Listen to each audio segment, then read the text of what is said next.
Hello दोस्तों, नमस्कार, स्वागत, वंदन, अभिनंदन आप सभी का एक बार फिर आपके अपने इस यूट्यूब चैनल पर। आज अपना टॉपिक है मानव रक्त, ह्यूमन ब्लड। इसके लगभग 50 प्रश्न को अपन हल करेंगे। यह प्रश्न सभी प्रतियोगी परीक्षाओं में पूछे जाते हैं। यह विथ प्रूफ आपको दिखाए जाएंगे। पहला प्रश्न है, रक्त शरीर में क्या कार्य करता है? रक्त शरीर में क्या कार्य करता है? एमपीपीएससी 2010 में पूछा गया है। इसका ऑप्शन आपके सामने है। सारे शरीर में ऑक्सीजन को पहुंचाता है, तरलता बनाए रखता है, भोजन पचाने में सहायक होता है, या खड़े होने में सहायक होता है। तो रक्त शरीर में क्या कार्य करता है? यह हमारे सारे शरीर में ऑक्सीजन पहुंचाने का कार्य करता है। चलिए अगला प्रश्न आपके सामने है। रक्त शरीर के सभी अंगों तक ऑक्सीजन और पोषक तत्वों को पहुंचाने का कार्य करते हैं। रक्त कार्बन डाइऑक्साइड और अन्य अपशिष्ट पदार्थों को शरीर से निकालने के लिए फेफड़ों, गुर्दों और पाचन तंत्रों तक ले जाते हैं। इसको आप ध्यान से पढ़ लीजिएगा। चलिए अगला प्रश्न है आपके सामने, रक्त होता है।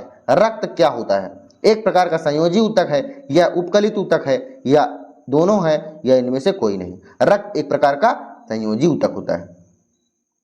संयोजी ऊतक क्यों होता है, यह आपके पास इसका स्पष्टीकरण है।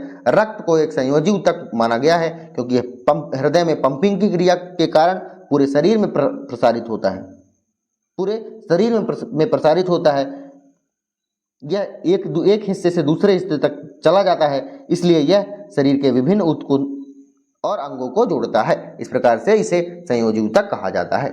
अगला प्रश्न है, एक स्वस्थ व्यक्ति में लगभग रक्त होता है। कितना रक्त होता है यह देख लीजिए। काफी बार यह प्रश्न पूछे गए हैं।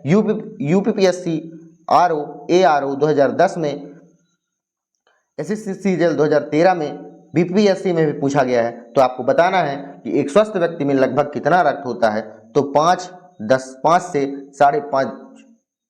चलिए अगला प्रश्न है, मानव रुधिर का ब्लड का पीएच मान कितना होता है? तो आपके पास ऑप्शन है 7.2, 7.8, 6.6 या फिर 7.4। मानव रुधिर का पीएच मान कितना होता है? मैं आपको बता दूं कि मानव रुधिर को मापने के लिए एक स्केल होती है जिसकी जो 0 से लेकर 14 तक चलती है, और 7 इसका उदासीन क्षेत्र होता है। 0 से लेकर 14 तक चलती है। 7 इसका उदासीन क्षेत्र होता है। 7 से कम जितना भी होता है उसे अम्लीय कहते हैं या अम्ल कहते हैं, और 7 से ज्यादा जितना भी होता है उसे क्षारीय कहते हैं या क्षार कहते हैं। ठीक है, तो मानव रुधिर का पीएच मान कितना होता है? 7.4। अगला प्रश्न फैक्ट है कुछ। पीएच मान का उपयोग जलीय घोल की आवश्यकता, फैक्ट में क्या है? पीएच मान का उपयोग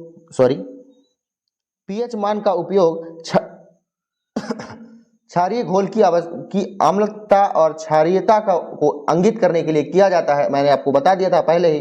अम्ल का पीएच मान 7 से कम होता है, पीएच मान 7 उदासीन होता है, क्षार पीएच मान से अधिक होता है, 0 से 14 तक का इसको स्केल होता है। चलिए आगे, मनुष्य के खून का पीएच मान कितना होता है? आपको बताना है। खून का पीएच मान मैंने आपको बताया कि 7.4 होता है। तो आपको बताना है यह कम अम्लीय होता है या अधिक अम्लीय होता है, कम क्षारीय होता है या अधिक क्षारीय होता है। तो 7 से लेकर 14 तक स्केल जाती है। तो 7 से 14 तक जाने के लिए 7.4 पे ही अभी अपन पहुंचे हैं। तो कम क्षारीय होगा, कम क्षारीय इसका उत्तर हो जाएगा। ठीक है, चलिए अगला प्रश्न है, मानव रक्त यदि अम्लीय हो जाए तो क्या होगा? यदि मानव रक्त अम्लीय हो जाएगा तो क्या होगा? हीमोग्लोबिन की ऑक्सीजन क्षमता बढ़ जाएगी, या फिर हीमोग्लोबिन की ऑक्सीजन वहन क्षमता कम हो जाएगी, या फिर आरबीसी रेड ब्लड सेल्स गणना बढ़ जाएगी, या फिर आरबीसी गणना कम हो जाएगी। आपको बताना है कि अगर अम्लीय हो जाएगा तो क्या होगा। मैं आपको बता दूं कि अगर आदमी कम ऑक्सीजन वाले जगह पर जाता है तो मानव शरीर में हीमोग्लोबिन की मात्रा बढ़ जाती है, तो ऑक्सीजन वहन क्षमता कम हो जाएगी। कम हो जाने के कारण, ठीक है, हो जाएगी। हालांकि हीमोग्लोबिन यह मानव रक्त में लाल रंग के लिए भी जिम्मेदार होता है। चलिए अगला प्रश्न है, प्राकृतिक कोलाइड है क्या है? यह 2013 में पूछा गया है। आपके पास ऑप्शन है, शर्करा है, रक्त है, सोडियम क्लोराइड है, या फिर यूरिया है। अभी तो आप रक्त का टॉपिक पढ़ रहे हैं तो आप स्वाभाविक से ही बता देंगे कि रक्त होता है, लेकिन यह प्रश्न पूछा जाता है। इसको आप याद रखिए कि प्राकृतिक कोलाइट रक्त को कहा जाता है, गन्ना को कहा जाता है और काफी सारी चीजों को कहा जाता है। आपको बिल्कुल यह चीज ध्यान में रखना है कि प्राकृतिक कोलाइट किसे कहते हैं। अगला प्रश्न है, कणिकाओं या फिर कार्पल्स के बिना रक्त का तरल अंश को क्या कहते हैं? कार्पल्स के बिना रक्त के तरल अंश को क्या कहते हैं? ऊतक कहते हैं, प्लाज्मा कहते हैं, सीरम कहते हैं या फिर लसिका कहते हैं। जहां पास रक्त में कार्पल्स ना हो तो वहां अपन क्या कहेंगे? रक्त को प्लाज्मा कह देंगे भैया। रक्त को अपन प्लाज्मा कहते हैं। रक्त में प्लाज्मा कितने परसेंट पाया जाता है? 55%। और प्लाज्मा में पानी कितना पाया जाता है? 91 से 92%। ठीक है, चलिए अगला प्रश्न आपके सामने है, मानव रक्त में कोशिकीय अंश का कितना प्रतिशत प्लाज्मा होता है? 55% होता है। अभी अभी मैंने आपको बताकर आया है। चलिए अगला प्रश्न है, प्रश्न नहीं कुछ प्लाज्मा के बारे में जान लीजिए। प्लाज्मा इंसान का खून का तरल हिस्सा है। यह चमकीला होता है, यह पीले रंग का होता है। प्लाज्मा में पानी, लवण और एंजाइम पाए जाते हैं। 91 से 92% पानी होता है। खून का 55% हिस्सा प्लाज्मा ही होता है। ठीक है, चलिए अगला प्रश्न है 10वां नंबर एसएससी सीजीएल 2017 में पूछा गया। क्या पूछा गया है? एक हल्के पीले रंग का गाढ़ा तरल पदार्थ है जो रक्त के आयतन का लगभग 55% हिस्सा होता है। यह मैंने आपको बताया है कि प्लाज्मा होता है। पीले रंग का होता है, चमकीला होता है, रक्त का 55% होता है। प्लाज्मा में पानी की मात्रा 91 से 92% होती है। इसका उत्तर भी यही हो जाएगा। देख लीजिए अगला प्रश्न आपके सामने है, निम्नलिखित में से कौन एक प्लाज्मा प्रोटीन नहीं है? प्लाज्मा में पाई जाने वाली एक प्रोटीन नहीं है। इसके ऑप्शन में आपको उत्तर देना है कौन सा नहीं है। हीमोग्लोबिन प्लाज्मा का प्रोटीन है या नहीं है? प्रोथ्रम्बिन है या नहीं है? फाइब्रिनोजन है या नहीं है? ग्लोब्यूलिन है या नहीं है? प्लाज्मा का प्रोटीन इनमें से कौन सा नहीं है? आपको उत्तर देना है। इसका उत्तर होगा हीमोग्लोबिन प्लाज्मा का प्रोटीन नहीं है। यह हीमोग्लोबिन रक्त में होता है। यह रक्त को लाल करने का कार्य करता है। ठीक है, अगला प्रश्न आपके सामने है, रक्त का ग्लूकोज स्तर सामान्य व्यक्त किया जाता है कितना? किसमें व्यक्त किया जाता है? आपके पास ये ऑप्शन है, मिलीग्राम प्रति डेसीलीटर में क्या किया जाता है? रक्त का पीएच मान मापा जाता है। ठीक है, चलिए कुछ है, रक्त में ग्लूकोज की सांद्रता मिलीग्राम और प्रति डेसीलीटर में मापा जाता है। मनुष्य में रक्त शर्करा का मान आमतौर पर 70 से 80 डेसिमल होता है या मिलीग्राम होता है। लगातार बढ़ जाने पर रक्त में ग्लूकोज का लगातार बढ़ जाने पर इसे मधुमेह की अवस्था कहा जाता है। मधुमेह शरीर की वह अवस्था है जहां रक्त में ग्लूकोज या शर्करा की मात्रा सामान्य से अधिक हो जाती है। इंसुलिन एक हार्मोन है जो ग्लूकोज का नियंत्रण करता है। इंसुलिन एक हार्मोन है जो कि इंसुलिन का नियंत्रण करता है। इसका आप स्क्रीनशॉट लेकर रख लीजिए। अगला प्रश्न आपके सामने है, वयस्कों में खाली पेट रुधिर ग्लूकोज की मात्रा कितनी होती है? कितना होना चाहिए? आपके पास ऑप्शन है कि कितने मिलीग्राम 100 मिलीग्राम में कितना होना चाहिए? 200, 160, 100 या फिर 60? कितना होना चाहिए? वयस्कों में खाली पेट रुधिर और ग्लूकोज का स्तर कितना होना चाहिए? तो सामान्यतः यह 100 होना चाहिए। चलिए अगला आपके पास प्रश्न है, मनुष्य में सामान्य निरंतर रुधिर शर्करा स्तर प्रति 100 ml रुधिर होता है कितना होता है? शर्करा का 100 मिलीलीटर में कितना रुधिर होता है? 30 से 50 ग्राम, 50 से 70 ग्राम, 80 से 100 ग्राम या फिर 120 से 140 ग्राम? आपके पास ऑप्शन है 80 से 100 मिलीग्राम। चलिए अगला प्रश्न आपके सामने है, क्या मानव रुधिर में कोलेस्ट्रॉल सामान्य स्तर पर कितना होता है? कितना कोलेस्ट्रॉल मानव रुधिर में होता है सामान्यतः? यह एसएससी सीजीएल 2011 में पूछा गया। आपके पास ऑप्शन था 80 से 120 मिलीग्राम प्रतिशत में, 120 से 140, 140 से 180, 180 से 200 मिलीग्राम। कितना आपके पास उत्तर है? कोलेस्ट्रॉल की मात्रा सामान्यतः कितनी होती है मानव रुधिर में? तो मानव रुधिर में कोलेस्ट्रॉल की मात्रा 140 से 180 मिलीग्राम प्रतिशत में होनी चाहिए। चलिए अगला प्रश्न है, प्रश्न ही, कोलेस्ट्रॉल की मात्रा 130 मिलीग्राम या डेसिमल या इससे ज्यादा हो जाए तो इसे बॉर्डर माना जाता है। किसे? 130 से ज्यादा, 160 मिलीग्राम या डेसिमल या इससे ज्यादा हो जाए तो बहुत खतरनाक माना जाता है। 190 मिलीग्राम या डेसिमल हो जाए तो इसे हार्ट अटैक, स्ट्रोक का रिस्क ज्यादा बढ़ जाता है। कोलेस्ट्रॉल की मात्रा ज्यादा नहीं बढ़नी चाहिए मनुष्य के शरीर में। वयस्क पुरुष में आरबीसी की सामान्य संख्या कितनी होती है? 5.5 मिलियन। यह आप पहले प्रश्न का उत्तर था। चलिए अगला प्रश्न है, रक्तोत्पत्ति कहाँ होती है? मतलब रक्त की उत्पत्ति कहाँ होती है? फेफड़े में, अग्नाशय में, जिगर में या फिर अस्थि मज्जा में? रक्त की उत्पत्ति कहाँ होती है? तो अस्थि मज्जा में रक्त की उत्पत्ति होती है।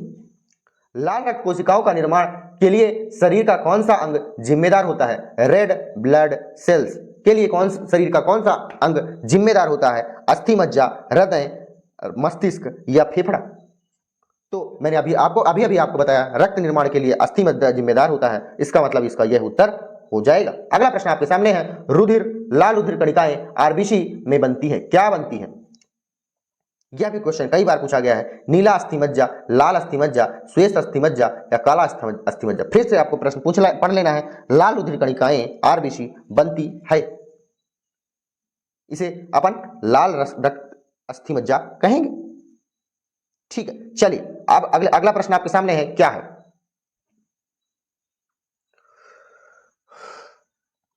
अगला प्रश्न है, लाल रक्त कणिकाओं का औसत जीवन काल लगभग कितने समय तक का होता है? यह भी क्वेश्चन काफी बार पूछा गया है। एसएससी, सीजीएल, सीएचएसएल, एसएससी का फेवरेट क्वेश्चन है।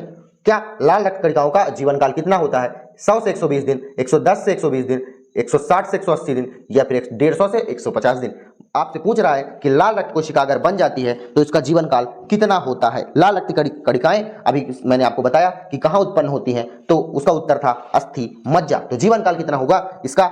100 से 120 दिन इसका उत्तर हो जाएगा, राइट आंसर हो जाएगा। चलिए ठीक है, अगला प्रश्न अपन हल करते हैं, क्या है? चलिए, पुरानी और नष्ट प्राय लाल रक्त कणिकाएं कहां नष्ट होती है? जब उत्पन्न अस्थि मज्जा में होती है तो अस्थि मज्जा में नष्ट तो नहीं हो सकती, तो इसका उत्तर क्या होगा आपको बताना है। प्लीहा में, यकृत में, आमाशय में या अस्थि मज्जा में? इसका उत्पन्न जब अस्थि मज्जा में होता है तो इसका अंत कहां होगा? प्लीहा। लाल रक्त कणिकाओं का अंत कहां होता है? प्लीहा में। इसे यह मृत्यु का क्षेत्र भी कहते हैं।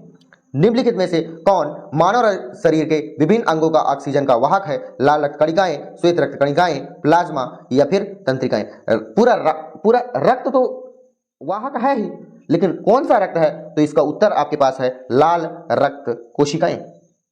चलिए अगला प्रश्न है, बहुत अधिक ऊंचाई पर मनुष्य की लाल रुधिर कणिकाएं क्या होती हैं? इसका आकार बढ़ जाता है, इसका आकार छोटा हो जाता है, संख्या बढ़ जाती है या फिर संख्या घट जाती है? हम जब बहुत ज्यादा ऊंचाई पर चले जाते हैं तो इसका आकार बढ़ जाता है। किसका? हीमोग्लोबिन का।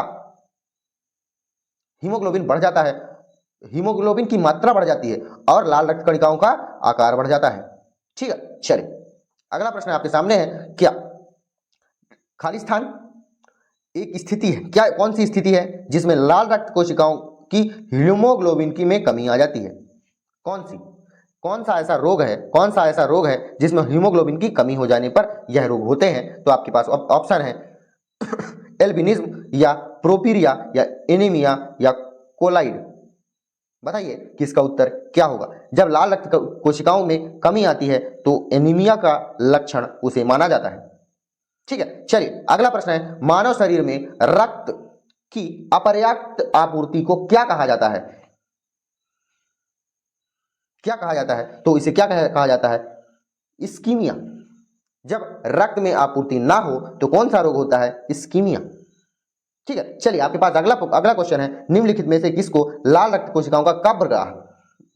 अस्थि मज्जा में क्या होता है? जन्म होता है। जहां मरेगी उसे क्या कहेंगे अपन? कब्रगाह कहेंगे। तो प्लीहा या तिल्ली में।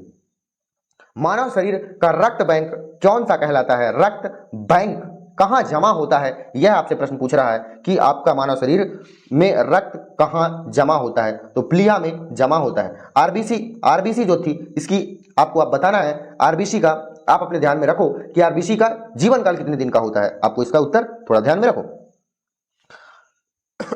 डब्ल्यूबीसी का बनना आरबीसी का विनाश होता है तथा आरबीसी का विनाश होता है कहां? जहां डब्ल्यूबीसी बनता है वहां आरबीसी का विनाश होता है। यह भी क्वेश्चन कई बार पूछा गया है। ठीक है, लसिका ग्रंथि में, प्लीहा में, या पेंक्रियाज में, या यकृत में, कहाँ WPC बनता है और इसका अंत होता है? इसका उत्तर भी आपको प्लीहा में ही मिलेगा। चलिए अगला प्रश्न आपके सामने है, लाल रक्त कणिकाओं RBC का रंग निम्नलिखित में से किसकी उपस्थिति के कारण होता है? तो मैं जब से यह टॉपिक स्टार्ट किया हूं तब से मैं आपको बताए जा रहा हूं हीमोग्लोबिन के कारण रक्त में लाल रंग होता है। चल अगला प्रश्न आपके सामने है, क्या हीमोग्लोबिन कोष्ठक मार्ग का मुख्य घटक है? कौन सा घटक है? श्वेत रक्त कणिकाओं का मुख्य घटक है, लाल रक्त कोशिकाओं का, प्लाज्मा का, या फिर इनमें से कोई नहीं? सब सही है। तो इसका उत्तर क्या होगा? लाल रक्त कोशिकाओं का प्रमुख घटक हीमोग्लोबिन है। अगला प्रश्न आपके सामने क्या है, निम्नलिखित में से कौन हीमोग्लोबिन का एक प्राथमिक कार्य है? क्या कार्य है? हीमोग्लोबिन क्या कार्य करता है? यह आपको उत्तर में बताना है। क्या है इसका उत्तर? ऊर्जा का उपयोग करना हीमोग्लोबिन का कार्य है, या फिर रक्त की अल्पता को रोकना, रक्त की जो कमी होती है उसको रोकना इसका कार्य है, बैक्टीरिया का विनाश करना इसका कार्य है, या ऑक्सीजन की वहन क्षमता को बढ़ाना या फिर घटाना? बढ़ाना इसका कार्य है, प्रमुख बढ़ाना, ऑक्सीजन की वहन क्षमता को बढ़ाना हीमोग्लोबिन का प्रमुख कार्य है। अगला प्रश्न आपके सामने है, निम्नलिखित में से कौन रक्त में ऑक्सीजन अभिग्रहण का कार्य करता है? कौन? हीमोग्लोबिन। स्वाभाविक सी बात, हीमोग्लोबिन ही करता है। जब वहन वो करता है तो अभिग्रहण भी वही करेगा ना भैया। चलिए अगला प्रश्न है, रक्त में हीमोग्लोबिन की मिश्रित प्रोटीन में है, इनमें से भरपूर मात्रा में पाया जाता है।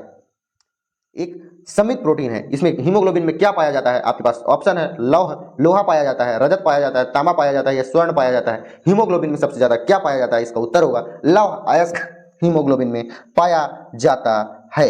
अगला प्रश्न आपके सामने क्या है, हीमोग्लोबिन और मायोग्लोबिन दोनों खाली स्थान के निर्माण के लिए आवश्यक होते हैं। Vitamin B12, vitamin A, iron या कैल्शियम हीमोग्लोबिन और मायोग्लोबिन किन दोनों के कार्य के लिए आवश्यक होते हैं? आयरन लोहा में, लोहा किस में पाया जाता है?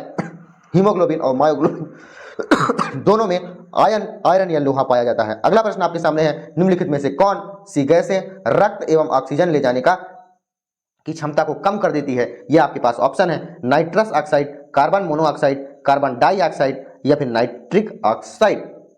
क्या प्रश्न है, निम्नलिखित में से कौन सी गैसें ऑक्सीजन ले जाने की क्षमता को कम कर देती है? ऑक्सीजन को ले जाने का कार्य कौन करता है, यह आपको बताना है। इसका उत्तर होगा कार्बन मोनोऑक्साइड, कार्बन मोनोऑक्साइड। अगला प्रश्न है, निम्नलिखित में से कौन सा रक्त हीमोग्लोबिन के साथ अनुत्क्रमणीय संश्लेषित करता है? कार्बन डाइऑक्साइड, शुद्ध नाइट्रोजन ऑक्साइड, कार्बन मोनोऑक्साइड, या कार्बन डाइऑक्साइड और हीलियम का मिश्रण क्या करता है? अनुत्क्रमणीय करता है।